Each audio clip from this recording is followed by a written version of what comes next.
And now next we have this panel that we put together of local ecosystem experts. And what's really fun is to see all of the tools that social entrepreneurs have here in Orlando. Enjoy this conversation. Hey guys, thanks for joining us today, taking a few minutes of your time. We've been building the case that Central Florida is a growing international hub for social enterprise, and I feel like you all as contributors to that ecosystem are an important part. So I'm excited to take a few minutes and just learn a little bit more or share a little bit more about what you all are up to, because we get to work together all the time.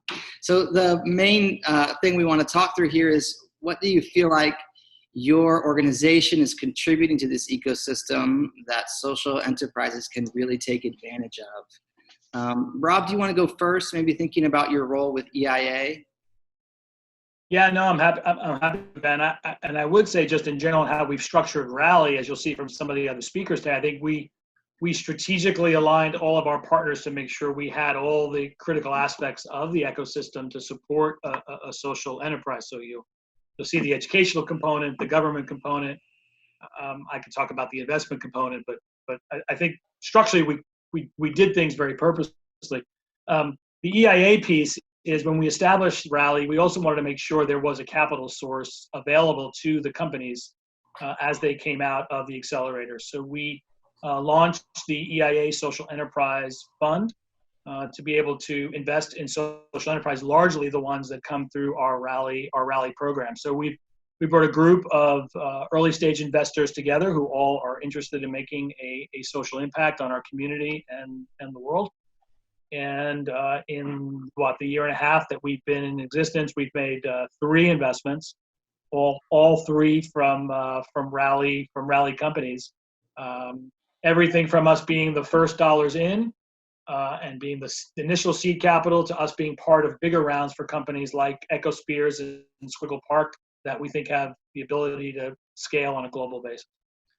Yeah, for sure. It's been fun to watch that happen. And, you can't overestimate the importance of capital, or even at early stages. Matt, did you have something you were going to add? No. Mary, can you talk a little bit about, funding is important. Can you talk a little bit about then academia and what Rollins and Crummer, from your role as a professor at Crummer University, what brings to the table for the ecosystem? Yeah, sure. So as Rob mentioned, right, everybody was working together on this. And one of the very physical things that Rollins offers is the space. So we have such a beautiful campus, right? And folks love to come and hang out and see and get in the energy of that undergraduate sort of student experience. So we're happy to have them there, you as the team, and then the entrepreneurs themselves, right, to interact with our students, because we find that physical interaction, right, creates new ideas and creates things. But I think above that physical space, as an Ashoka Changemaker campus, and having 2 components, the Rollins undergraduate component as well as the Crummer Graduate School component, we can offer a lot of multifaceted resources for them. So, and I like to think we also have a group of kind of friendly folks, right? So when you call out and say, hey, is there any research that you guys are currently doing that can educate and help our entrepreneurs to make decisions, right? We answer the call. And sure. I think the other thing we do a lot of is the human-centered design thinking, right? And so how can we build curriculum and then build new products, new services around a sort of empathy-focused path? Because we have a lot of entrepreneurs who might need some help with the empathy focus. And then from the business school, we have a lot of folks coming out of the social side who want to know more about the business. We can sort of hit on those things. And the last thing I would say is probably, we have the Crummer Center for Advanced Entrepreneurship, which Rob knows and serves on our board for that. And then within the undergraduate space, the social impact hubs. So again, having some framework that helps the entrepreneurs to know where to touch, because a campus you can get lost on a campus, even when it's as intimate and small as Rollins. It's really easy. We have our own nomenclature and all that. So having 2 touch points really helps us to work with the entrepreneurs. I will wholeheartedly affirm Rollins is a beautiful place. I get relaxed walking on the campus there. Uh, but it's also like it is truly a place that cares about social enterprise. So from undergraduate classrooms to MBA interns, they're ready to dig their hands in and learn more about social enterprise and contribute to developing social entrepreneurs. So it's a really ideal place for us to be located. You're absolutely right. It is our mission, Yeah. right? Both at the graduate and the undergraduate level. It is our mission to develop socially responsible leaders who will make an impact in their communities. Matt, now you're the Director of Innovation for the City of Orlando, and you sit on Rally's board. Can you talk to us a little bit about how important it is that the city's engaged in social enterprise? Yeah, I think it's part of who we are. It's in our DNA as a community, and so I think the city was early and continues to support social entrepreneurship, not just through Rally, but in a variety of different ways. And I think it really goes to a testament of what our community is. I mean, people, it's easy to not understand this about Orlando, but Orlando is an accepting community, a welcoming community, and a supportive community. And we hear that from our residents. We hear that from our visitors, obviously.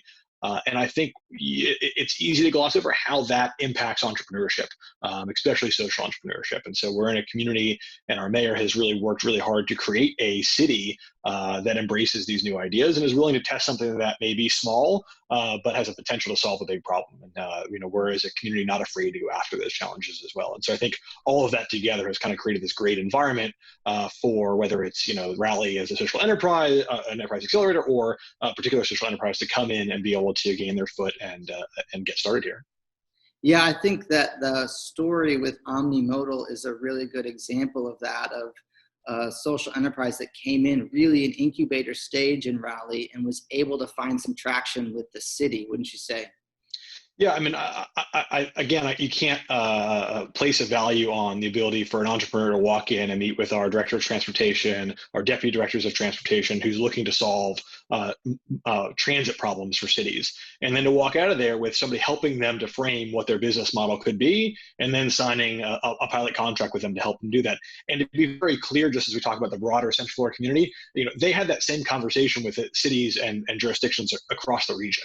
If you were in a lot of other cities, you would have struggled to get the meeting, let alone to be able to get those contracts and those deals. And so, they're able to interact in a place that has a representative transit population, unfortunately for the entire country, but also to play out what it looks like in the tourism area and to have those conversations with tourism professionals about transportation, where people are willing to try new things and want different things than they would on their daily life. And so I think, they were able to walk in and get that support that they needed at a regional level that I just don't know that you'd get in a lot of places. Yeah, Ben, I think it's to us. Go ahead, Rob. I would say I think when you think about social enterprise, it's important that government actually is part of the process, because if you think about how issues emerge that would form social enterprises, they often come out of things that come from social services, have impact in communities, and so government is always a player. And in fact, governments, I think, enjoy working with organizations like ours, because hopefully to some extent we can come up with solutions that alleviate their need to provide funding or the total solution to address a problem, whether it's environmental, whether it's hunger, whether it's housing. So again, as we've thought about this strategically in the building of an ecosystem, it's important to have local government involved, because that's often where the issues emerge that create these innovative social enterprises. Totally. One of the things that came up in our research on things that make helpful ecosystems for social enterprises was programming and networking. And of course, that's the heart of what Rally is doing, is trying to develop specific custom programs over 4 months that help a social enterprise move to the next step. And whether that's connecting them to the right MBA interns at Rollins, or the science backed by the studies that the school is doing there, or connecting them to funders through the mentor networks that we put together. Rob, can you say a little bit about Ecospheres and how they got to some funding with the help of EIA?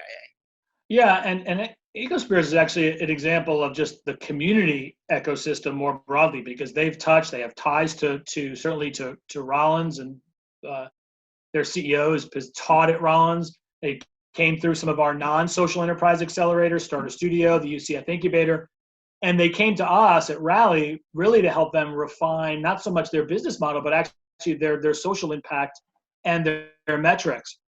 And they came to us at the point that they were in the process of trying to raise some capital their lead investor is a local entrepreneur with a local fund. And so we were one of the major partners to work with the management team at Ecosphere and Kirinaga, who's their main investor, to help them raise, several $1 million for early stage dollars. That's really allowed them to propel. And if they now have gotten national and international attention for the work they're doing to clean pollutants and PCBs out of waterways, again across the world. So great to see something like that start at such a small scale here in Orlando, and now see the impact they're making in Hawaii and Asia and across the world. Pretty neat. Hey, Ben, can I add a little bit to that story as well, Rob? Because you're so right that Surge and Ecosphere is such an excellent example of how to use an ecosystem. And the interesting thing about the idea of Ecosphere, right? So Surge, the CEO at Ecosphere, Serge Albino, is a graduate of Crummer. And during his Crummer courses, he was involved through the Center of Advanced Entrepreneurship with a NASA patent program. So where we match students with the NASA database and team of students and say, look, figure out how to commercialize a NASA technology. And so that exercise is really, and I'm not speaking for Serge, he says the same thing, really was fundamental in starting his idea around the business. And then since then, he has employed a couple of Rollins graduates, a couple of Crummer graduates, right? And made use of, to your point, coming back into the classroom to share his experience, and then launching the next Serge Albino, right? Or something like that. So I think he is a great example of taking advantage of lots of different elements of the ecosystem. For sure. And now he's on our board, and I think he's going to be on your alumni videos. So he's definitely now, even though he's still building his business, he's already paying it forward. Right. Well, I'm proud of the work that we get to do together, and I'm really grateful that you guys were able to take the time today to share some of that work with the people. So thanks for coming in. Thanks, Ben. Thanks, Ben.